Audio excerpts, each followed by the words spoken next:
मेरा नाम गौहर हसन है। मेरा ताल्लुक बिहार से है और मैंने 2019 में यूपीएससी सिविल सर्विसेज का एग्ज़ाम क्वालिफाई किया था और मेरी 137th रैंक थी और उसके थ्रू मुझे इंडियन पुलिस सर्विस एलोकेट हुई।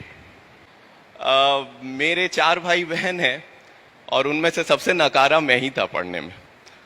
तो मेरे वालिद साहब जो कि प्रोफेसर थे, अल्लाह उन्हें जन्नत नसीब करे, उनका इंतकाल हो चुका है, वो हमेशा कहा करते थे कि आखिर मैंने ज़िंदगी में बहुत नमाजी थे, बहुत परहेजगार थे, ज़िंदगी में कभी एक पैसा उन्होंने ऐसा नहीं कमाया जिस पे उनको अफसोस हो सके। लेकिन वो मुझसे अक्सर कहा करते थे ये बात कि मैंने ज़िंदगी में आखिर ऐसी क्या गलती की है कि अल्लाह ने तुमको इस तरह का बना दिया। मैंने सीबीएसई से, मेरे ख्याल ज्यादातर लड़के यहां सीबीएसई के बैठे हुए होंगे, मैंने सीबीएसई से 10वीं 2 बार में पास किया था। पहली बार में पास कर गया था मैं, मेरे कुछ 45% मार्क्स थे और जब मेरे वालिद साहब ने कहा ये नंबर लेके तुम कहां जाओगे, तो मुझे लगा मैं पास कर गया, मैं इसी पे खुश था। लेकिन उनके बड़े इसरार करने पर मैंने दोबारा एग्जाम दिया। तो आज भी मुझे याद है कि मेरे 70% मार्क्स आ गए थे, तो मेरे मोहल्ले में मिठाई बांटनी पड़ी। वो लोग इतने खुश थे 70% मार्क्स पे।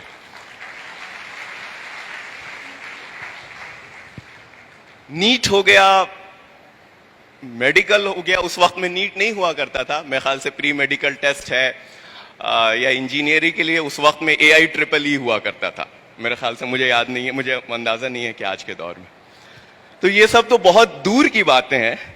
मेरे वालिद साहब को ये लगा कि शायद ये लड़का इंजीनियरिंग क्वालिफाई नहीं कर पाएगा, इसलिए उन्होंने मेरा एडमिशन डिप्लोमा में करवाया था, डिप्लोमा इंजीनियरिंग में, कि तुमसे बेटा इंजीनियरिंग तो होगी नहीं, बेहतर है कि तुम डिप्लोमा करो, डिप्लोमा के बाद तुम्हें जॉब मिल जाएगी। और उनका इंटेंशन बहुत नोबल था।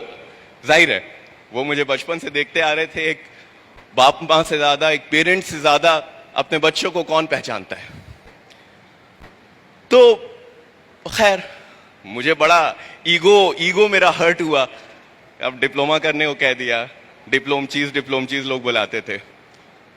लेकिन खैर ठीक है, अब मरता क्या ना करता। डिप्लोमा का एग्जाम दिया। इंटरेस्टिंग बात है कि मेरा उसमें भी एंट्रेंस में नहीं हुआ डिप्लोमा के। कुछ वेटिंग आई थी मेरी, लेकिन वेटिंग आई थी तो किसी तरह से मैं वहां पहुंच गया। खैर फास्ट फॉरवर्ड डिप्लोमा हुआ। डिप्लोमा के बाद फिर जॉब भी मिल गई, जॉब तो मिल ही जाती है। उसके बाद फिर मैंने इवनिंग से इंजीनियरिंग करी। बड़े घर पे लोग मेरे बड़े खुश थे कि चलिए भाई, जिससे ये उम्मीद थी कि पान की दुकान से ऊपर कुछ कर नहीं सकता है, एटलीस्ट वो एक जॉब कर रहा है। मैंने जॉब शुरू करी, अपनी जॉब शुरू करी तो 1 साल 2 साल 3 साल, जब 3 साल मैंने जॉब वॉब कर लिया तो मुझे लगा कि शायद मुझे कुछ और करना चाहिए। उस वक्त में मुझे कहीं ना कहीं यह एहसास होता था कि मैंने जिंदगी में कुछ भी नहीं किया अभी तक। जैसे नदी के एक फ्लो के साथ लोग बहते चले जाते हैं, वैसे मैं भी अपनी जिंदगी के फ्लो के साथ बहता चला जा रहा था। जैसे जहां जिसने फेंक दिया, ना कोई बड़ा एग्जाम दिया, ना किस किया। तो मुझे पता नहीं क्यों एक ख्याल आया कि इस स्टेज पे आके ना तो मैं मेडिकल दे सकता हूं, ना मैं इंजीनियरिंग दे सकता हूं, ना मैं कुछ और कर सकता हूं। मेरे पास 2 ऑप्शंस बचे थे, या तो मैं कैट का एग्जाम देता मैनेजमेंट के लिए, या फिर एक ऑप्शन था सिविल सर्विसेज। मुझे बहुत ज्यादा अंदाजा तो नहीं है कि महाराष्ट्र में लोग इसका क्या वो करते हैं, बट बिहार में एक बड़ा कोई भी पेरेंट्स को, खास करके जो मिडिल क्लास के पेरेंट्स होते हैं, उनके अंदर एक ये रहता है कि भाई मेरा बच्चा IAS IPS बने, सिविल सर्विसेज में जाए। मतलब वो एक बड़ा उसको लगता है कि पता नहीं क्या हो जाएगा वो बनकर। हालांकि ऐसा कुछ नहीं है, ठीक है, ये भी एक नौकरी है। तो खैर मुझे एहसास, तो वो जहनियत तो वही थी। तो मुझे ये एहसास हुआ कि मुझे सिविल सर्विसेज की प्रिपरेशन करनी चाहिए। तो जब मैंने एकदम मुअज्जम इरादा कर लिया कि नहीं मुझे करना है, तो मैंने अपने वालिद साहब को फ़ोन किया कि मैं ऐसा ऐसा सोच रहा हूँ। वो सोचने लगे। अभी तो मुझे थोड़ा सुकून मिला था कि इसने नौकरी शुरू की है, अब इसकी जिंदगी थोड़ी सी सेटल हुई है, आगे का मामला होगा, अब आगे की चीजें देखी जाएगी। अब ये नौकरी छोड़ने की बात करने लगा। तो उन्होंने कहा कि लगता है तुम ज्यादा थक वक गए हो, नौकरी में तुम्हारा ज्यादा प्रेशर है तुम पे, तुम आओ घर छुट्टी लेकर के। यार ठीक है, मैं घर पहुंच गया। घर पहुंचा, मैंने उनसे कहा कि मैं ऐसा ऐसा सोच रहा हूं। तो उन्होंने कहा कि तुम्हारा कोई दोस्त तैयारी वारी करने का इरादा किया है क्या? कोई है जो तुम्हारे साथ जो इस तरह का कोशिश कर रहा है, जिसके तुम सोबत में तुमको भी लग रहा है हम भी कर लेंगे? और दूसरा, तुमको अंदाजा है ना तुम किस चीज की बात कर रहे हो? कहा जाता है ये हिंदुस्तान का सबसे मुश्किल एग्जाम है, तुम्हें अंदाजा तो है? तो नहीं नहीं हमको पता है, ये वो ऐसे वैसे। उन्होंने कहा कि देखो, मुझसे ज्यादा खुश कोई नहीं होगा अगर तुम वाकई दिल से, अगर तुम्हारे अंदर इरादा है कि तुम इस तरह से कर सकते हो, लेकिन ऐसा ना हो कि 2 महीने बाद तुमको एहसास हो कि ये हमसे हो नहीं पा रहा है, तो ना खुदा ही मिले ना विसाले सनम, ना इधर के रहे ना उधर के वाला मामला हो जाएगा। तो ठीक है, तो हमने सोचा कि थोड़ा सा, उनसे कुछ साल पहले डॉक्टर शाह फैसल थे जो कश्मीर के थे, वो हिंदुस्तान में टॉपर हुए थे, और काफी वो मतलब वो उनकी स्पीच वगैरह हम लोग यूट्यूब पे सुनते थे तो लगता था कि हाँ एकदम जबरदस्त। वो इकबाल का एक शेर है जो वो बार बार दोहराते हैं, और वाकई उनके पढ़ने से ही मुझे पता चला कि वो कितनी गहराई है उसमें, कितना मीनिंग है कि दयार इश्क में अपना मकाम पैदा कर, नया जमाना नई सुबह शाम पैदा कर, खुदा अगर दिल फितरत शनाज दे तुझको, सुकूते लाला गुल से कलाम पैदा कर। तो इसमें इतनी गहराई है। अल्लामा इकबाल, इस इंस्टीट्यूशन का नाम शाहीन है। मैं इतना खुश हुआ था जब मुझे अंदाजा हुआ, मुझसे पहले जो मौलाना साहब थे इन्होंने बहुत अच्छे तरीके से इसका मतलब बताया है कि शाहीन का क्या होता है। तो खैर वहां से मेरा एक सफर शुरू हुआ, और आप यकीन मानिए कि मैंने इस तैयारी के दौरान लिखना सीखा, पढ़ना सीखा, टेबल कुर्सी पे बैठना सीखा। इससे पहले मुझे वो भी नहीं आता था, बेसिक्स जो होता था। It took me a lot of time but, और एक चीज है, ये कुरान का कौल है कि अल्लाह उसी की मदद करते हैं जो खुद अपनी मदद करता है। तो इस चीज को, ये एक लंबा सफर चला। मैं उसके हर, यूपीएससी में भी 3 स्टेजेस होते हैं, प्रीलिम्स में, मेंस, इंटरव्यू में, तीनों स्टेज में एक एक बार फेल हुआ। फाइनली 2019 में जाकर के अल्हम्दुलिल्लाह मेरा सिलेक्शन हुआ। तो कहने का मकसद ये है, मैं आप लोगों को ये, खास करके मैं उन बच्चों को एड्रेस कर रहा हूं जिनको ऐसा लगता है कि शायद वो अपने अंदर से हारते हैं। उनको ऐसा लगता है कि शायद मैं कुछ नहीं कर पाऊंगा। जब वो दूसरे बच्चों को देखते हैं उनको लगता है कि यार ये मुझसे इतना अच्छा है। मुझे भी ऐसा लगता था, मेरे अंदर भी ये इनसिक्योरिटीज थी। ऐसा नहीं है कि यार ये तो मैं कैसे कर पाऊंगा, इतना बड़ा कंपटीशन है, इतने बड़े लोग हैं। और आपको मैं एक चीज बताता हूं, मैं अपने एक्सपीरियंस से ये चीज 100% कह सकता हूं कि आपका कॉम्पिटिटर दुनिया में सिर्फ आप हैं। अगर आप आज जिस मकाम पर हैं, आप कल उससे थोड़े बेहतर हो गए तो यकीन जानिए इससे बेहतर कोई चीज नहीं। आपको सिर्फ एक सीट चाहिए किसी भी कंपटीशन में, किसी भी एग्जाम में।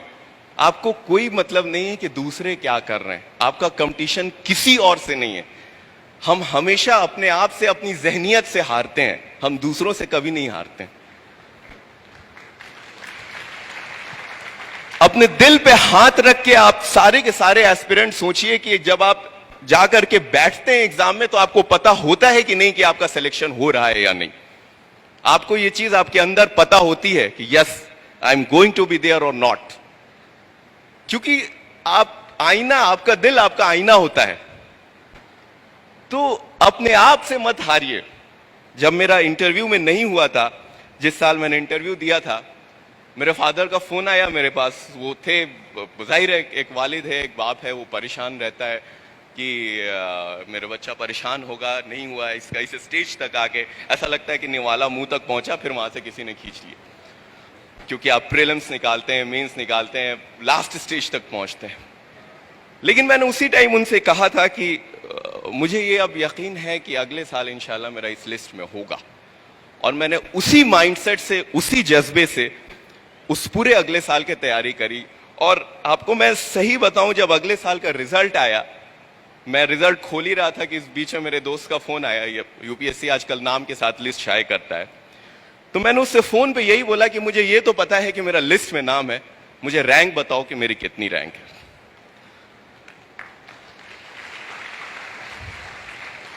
और ये मैं 4 बार फेलियर होने के बाद की बात कर रहा हूं। ऐसा नहीं कि मैं पहली बार में, किसी तरह का कोई गुरूर नहीं किसी का, बस मुझे अपने अंदर यकीन था कि हाँ। और आप सबको, जितने भी एस्पिरेंट, जितने भी लोग यहां बैठे हैं, उनको पता होता है।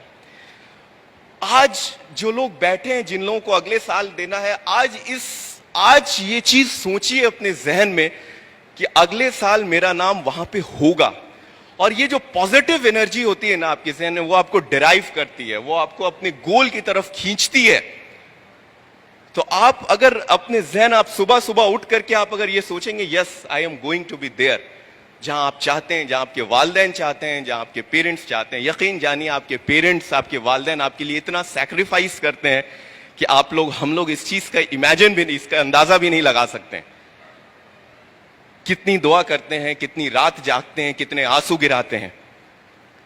और क्या सिर्फ आपकी कामयाबी, मेरा सिलेक्शन हुआ, उसके विद इन 1 ईयर मेरे वालिद साहब का इंतकाल हो गया।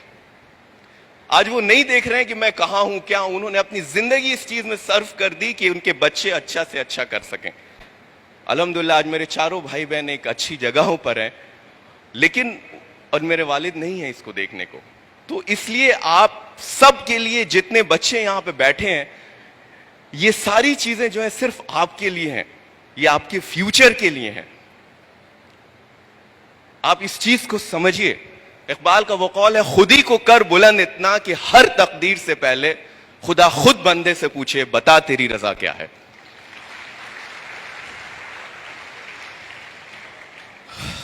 तो मुझे बहुत ज्यादा कुछ नहीं कहना है, और थोड़ा सा मैं पेरेंट्स जो है यहां बैठे हैं उनको भी मैं एक चीज कहना चाहूंगा, अपने बच्चों पे हार मत मानिए। अगर आपका बच्चा अच्छा नहीं भी कर पाया किसी वजह से, मैंने आपको बताया मैं शुरू से किस तरह का स्टूडेंट था।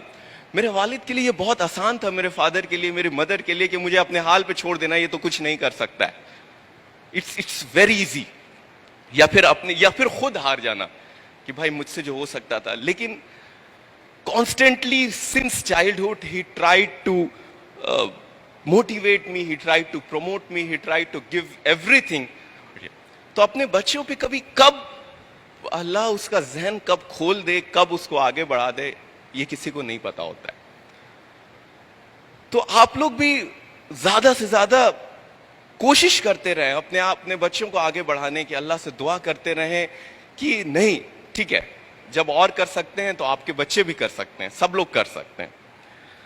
तो इसलिए ऐसा नहीं है कि कोई भी इस हॉल में जितने एस्पिरेंट बैठे हैं, जितने बच्चे बैठे हैं, सब लोग सब कुछ वो सारा मुकाम पा सकते हैं जो आप चाहते हैं, जो आप करते हैं, जो आपके दिल में है कि नहीं मुझे ये करना है। दुनिया में कोई भी चीज मुश्किल नहीं है। मैं तैयारी करने से पहले मुझे कह देता कोई कि आप आधा पैराग्राफ किसी टॉपिक पे लिख दीजिए, तो शायद मैं नहीं लिख सकता था। अब मेरे वालिद ने मुझसे कह दिया कि तुम उर्दू सब्जेक्ट लेके लिखो। यकीन जानिए मुझे उर्दू का इमला तक सही लिखने नहीं आता था, लेकिन उन्होंने कह दिया। मेरे जहन में भी क्या हो गया, मुझे जाहिर है मुझे वक्त लगा, मुझे मेहनत करनी पड़ी, सारा वक्त, सारी चीजें उसमें गुजरी। लेकिन एक ऐसा दौर भी था जिसमें मेरा ऑल इंडिया हाईएस्ट मार्क्स थे उस सब्जेक्ट में।